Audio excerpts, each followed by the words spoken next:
a voice in my head. Every fear tried to tell me who I wasn't instead. But pressure taught me how to rise, and courage taught me how to decide. I stopped waiting for permission calls when I remembered I was built to stand tall. I don't shrink to the shadows of fear lurking at night.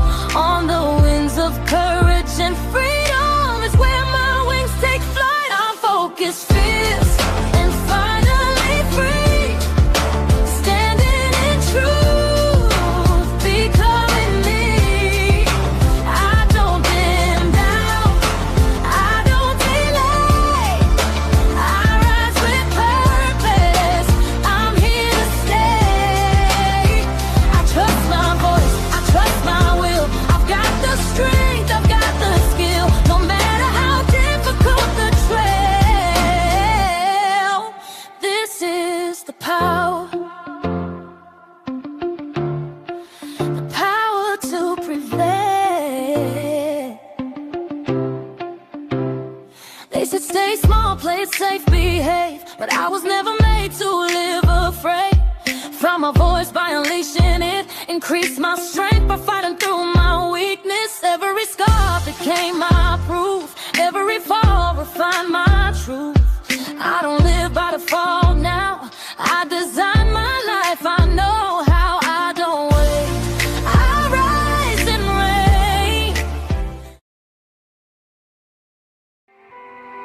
reign. You were created to be resilient and resourceful. Maya Angelou said, "There is no greater agony of soul than bearing an untold story inside of you." There is no greater agony of soul than bearing an untold story inside of you. There is a silence that leads to serenity. When we meditate on what is good and honest and just and lovely and good reports, if there is any virtue, if there is any praise, when we meditate on these things. And then there is a silence that is as quicksand, and it begins to pull us under and suffocate our strength.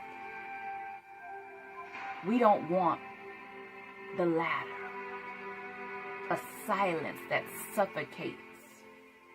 That's when we hold within words that can liberate our soul. I remember at the beginning of my wellness journey, 30 plus years ago, I started with the question, how can I ease my pain? And even to this day, in the back of my mind, I'm thinking, how can I make my feet lighter in the midst of adversity, in the midst of global turmoil?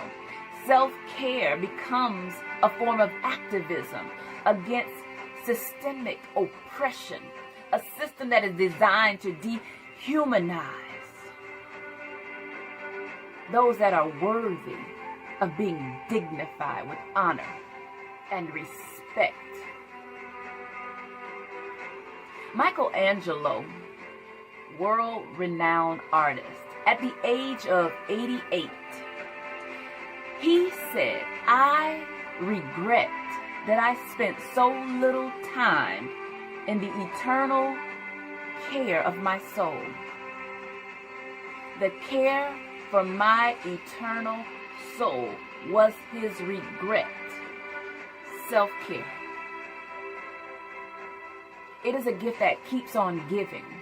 Last night about 1 o'clock in the morning, my husband was cleaning my bathroom, and as I began meditating on self-care and the act of placing it as a high priority in my life,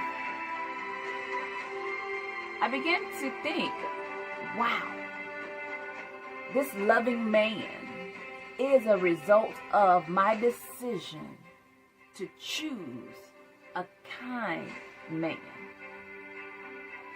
Self-care is a gift that keeps on giving.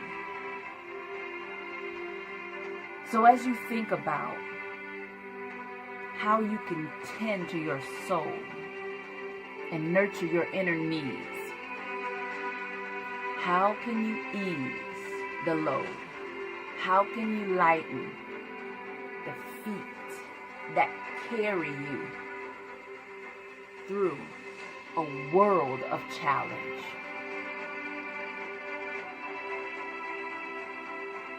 Let it go. Set it free. Create a new story and look through the lens of strength. Look through the lens of possibility. Look through the lens of hope. And disrupt the old thoughts. Disrupt the old narrative. And embrace a brand new world. Let it go. Set it free. And just breathe. Just breathe. Have you ever had some good soul food and you went back for seconds?